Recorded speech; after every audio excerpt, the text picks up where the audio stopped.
Fighting Kong! Fala galera, beleza? Aqui é o Professor Clécio e vamos continuar com a nossa segunda semana de aulas online, beleza? Peguem o material de vocês e vamos nessa!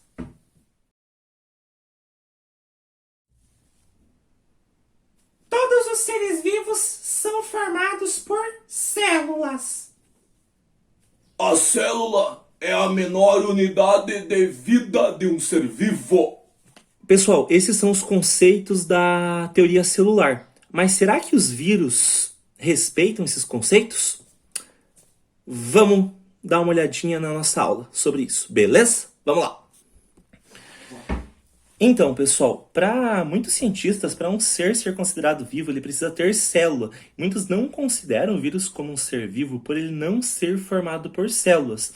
Mas se a gente for parar para pensar, os vírus, eles não fogem da teoria celular, por quê? Porque para eles se comportarem como seres vivos, eles têm que estar dentro de uma célula. Por isso que eles são parasitas intracelulares obrigatórios. Para eles poderem se reproduzir, fazer as coisas e tal, eles têm que estar dentro de uma célula. Fora da célula, eles são inativos. Então, assim, dá para dizer que os vírus são seres no limiar da vida. Embora muitos cientistas digam, não, ele não é um ser vivo, e alguns digam que é, ele meio que respeita esse esquema da teoria celular, porque ele precisa estar dentro de uma célula para ter todas as atividades. Então é mais legal dizer assim que o vírus é um ser no limiar da vida. Por quê? Porque ele vai estar ativo, parecendo um ser vivo, dentro das células. Fora, ele fica como se fosse inativo.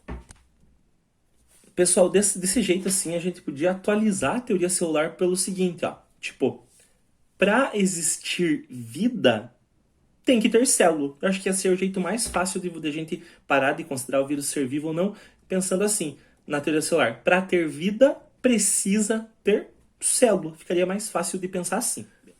Porque embora o vírus não tenha célula, ele meio que utiliza a célula indiretamente. Então, acabaria dando certo desse jeito, pensar na teoria celular desse jeito. É isso aí. Então a gente vai começar a falar sobre vírus, beleza? Quais são as principais características que os vírus possuem, pessoal? Os vírus são seres acelulares, ou seja, não são formados por célula. Geralmente eles são uma cápsula de proteínas com um material genético dentro, DNA ou RNA, ou até mesmo os dois. Eles podem ter algum outro tipo de envoltório, mas geralmente eles têm essa constituição. Eles não são formados por células. Como eu já falei, eles são parasitas intracelulares obrigatórios. Eles precisam estar dentro de uma célula para funcionarem, para se reproduzirem e tal. Embora eles não sejam formados por célula, eles têm material genético, então eles podem evoluir e se adaptar, pessoal. Então, eles sofrem evolução e adaptação. Se eles sofrem evolução, eles sofrem também mutações. Então, por ter material genético, o pessoal ele pode sofrer mutação, evolução, adaptação. Como eu já falei para vocês, eles possuem DNA ou RNA. Alguns vírus até podem possuir os dois, mas geralmente ou é DNA ou é RNA. Pessoal, uma coisa assim, vírus vai ser resistente a antibiótico. Antibiótico ele foi criado para combater bactérias. Vírus, eles não sofrem ação de antibióticos. Então, sabonete antibacteriano vai fazer o mesmo efeito que um sabonete comum para um vírus. Então, antibiótico, antibacteriano, geralmente não vai fazer um efeito sobre os vírus. Principalmente antibiótico, que é medicação, não faz efeito sobre vírus, beleza? Pessoal, uma coisinha interessante é que o termo vírus, você chama ele quando ele está dentro da célula. Então, quando está dentro da célula é vírus. Quando ele está fora da célula e ele não infectou a célula ainda, tal, quando ele está sozinho fora da célula, o termo mais correto que nós temos é vírion. Pessoal, e para terminar assim essas características, a composição básica do vírus vai ser o quê? Vai ser proteína e ácido nucleico. Proteínas e, no caso, DNA ou RNA. Então, proteínas e ácidos nucleicos. Então, pessoal, vamos dar uma olhadinha aqui no quadrinho da Lia. Eu vou fazer um esquema básico, assim, da estrutura de um vírus, como que ele vai ser, beleza? Eles podem ter vários formatos, então o que eu vou passar mais ou menos aqui é um basicão, assim, um geralzão de como que pode ser um vírus, beleza?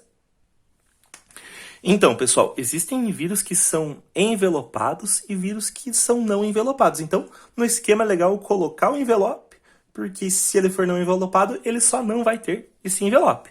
Então, esse envelope, pessoal, geralmente ele vai ser uma estrutura lipoproteica, ou seja, formada por lipídios e proteínas. Então, geralmente, pessoal, esse envelope vai ser lipoproteico. Então, é um envelope lipoproteico. A gente pode chamar esse envelope também de invólucro.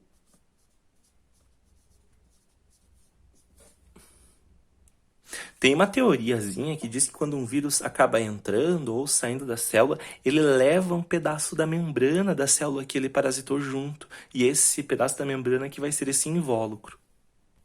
Antigamente, pessoal, eles usavam um termo para envelope que era chamado de cápsula. O mais certo hoje em dia é envelope, mas antigamente chamavam de cápsula.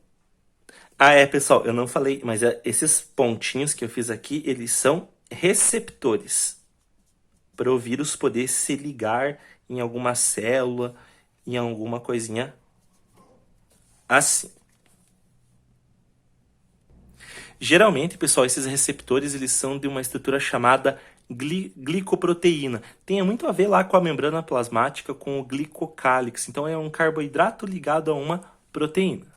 Isso que faz os vírus serem altamente específicos. Por exemplo, tem vírus que atacam o sistema respiratório, tem vírus que atacam o sistema digestório, tem vírus que atacam determinado tipo de célula. Essa especificidade é principalmente por causa desses receptores que ele acaba tendo. Pessoal, seguindo o desenho um pouquinho mais abaixo, nós vamos ter o quê? Nós vamos ter o capsídio. O capsídio, pessoal, que vai ser uma estrutura formada por muitos capsômeros. E o que é isso, pessoal? Então, esse aqui é o capsídio.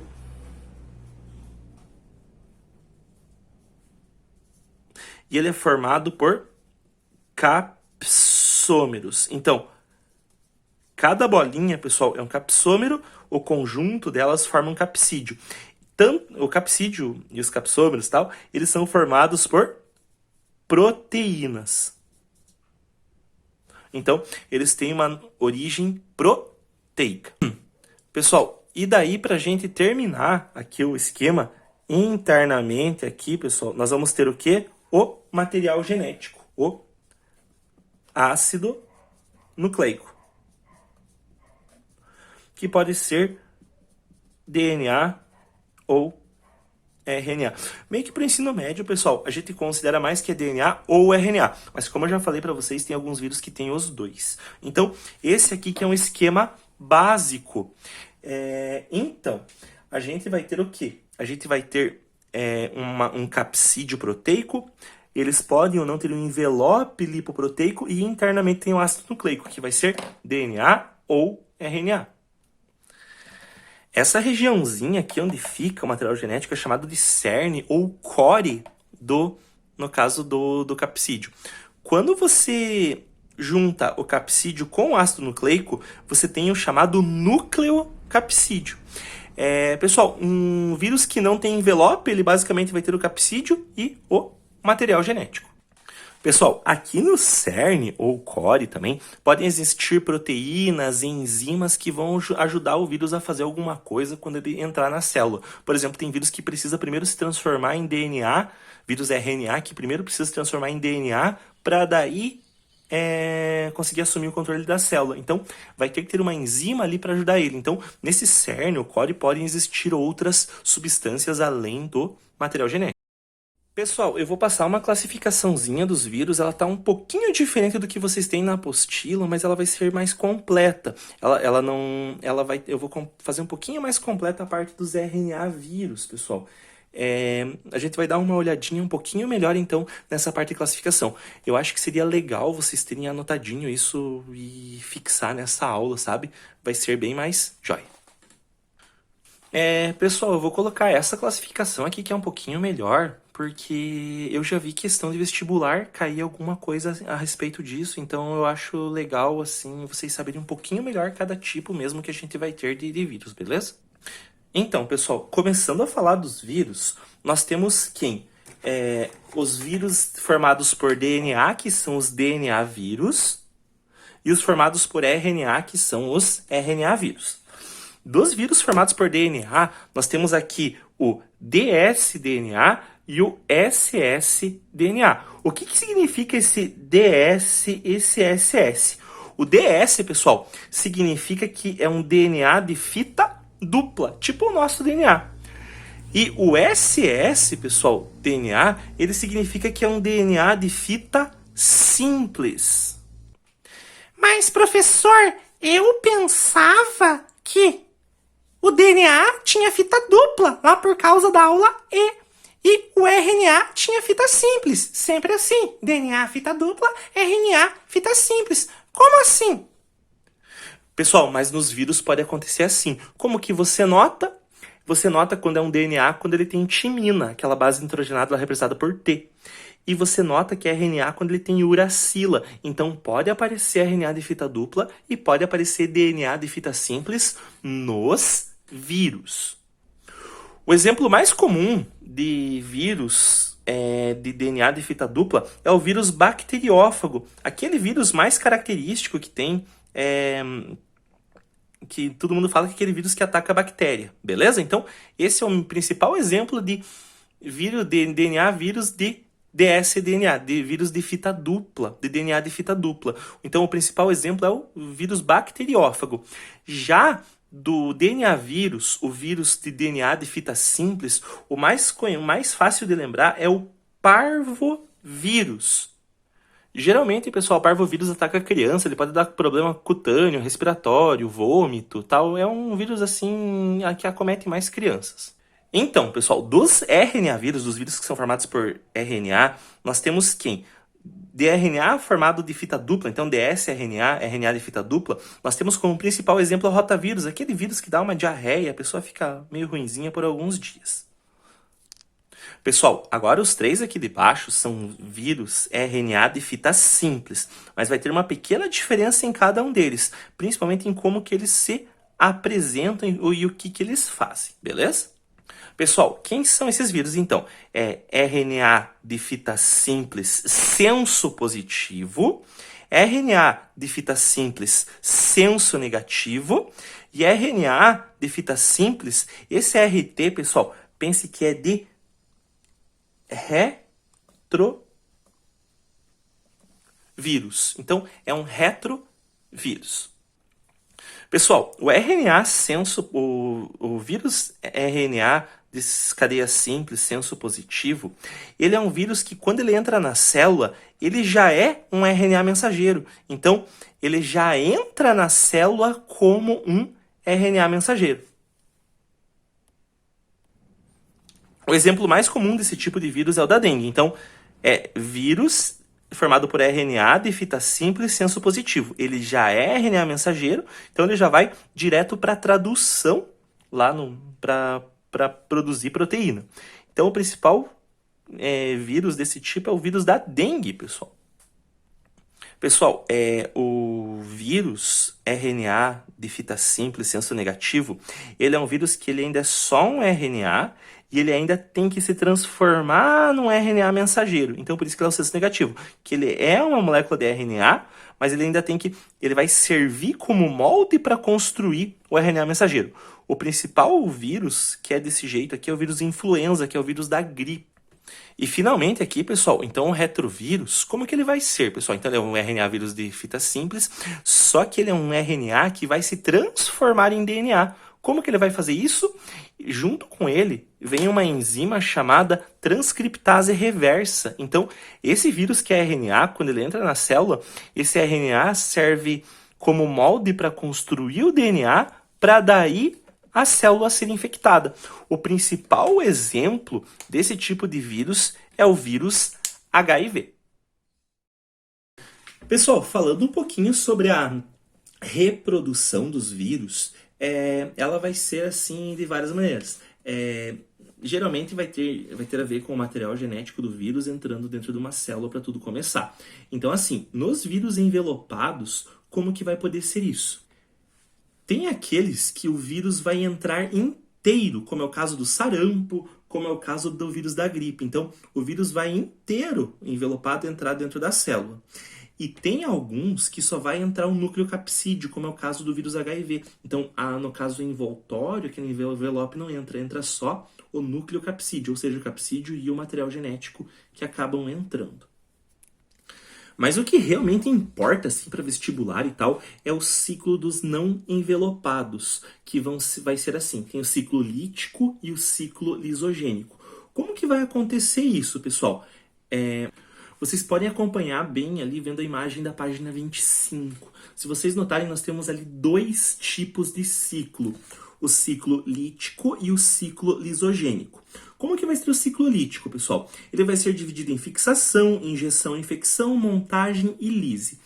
O vírus vai entrar em contato com a célula, vai injetar o material genético dele dentro da célula, o material genético vai assumir o controle no caso do DNA da célula, do núcleo da célula, vai mandar produzir um monte de cópias até a célula estourar e esses vírus se livrarem da célula.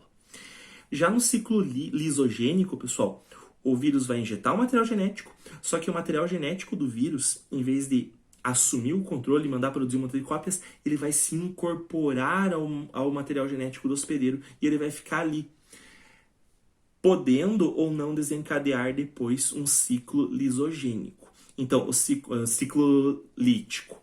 Então, assim, o ciclo lisogênico ele fica incorporado e fica ali latente, podendo gerar um ciclo lítico, aquele que ele vai produzir um monte de cópia e destruir a célula.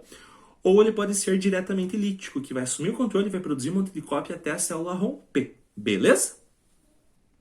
Daí, pessoal, como eu já falei um pouquinho antes, o vírus HIV ele tem um tipo de reproduçãozinho um pouquinho especial. Primeiro tudo que o envelope dele não entra inteiro, só vai entrar o núcleo capsídeo. E quando ele entra dentro da célula, ele vai transformar o RNA dele em DNA com a ação de uma enzima chamada transcriptase reversa. Então, a transcriptase reversa vai transformar o RNA do vírus HIV em DNA. E esse DNA que ele vai infectar a célula tal, e vai provocar toda a doença lá e tal, beleza?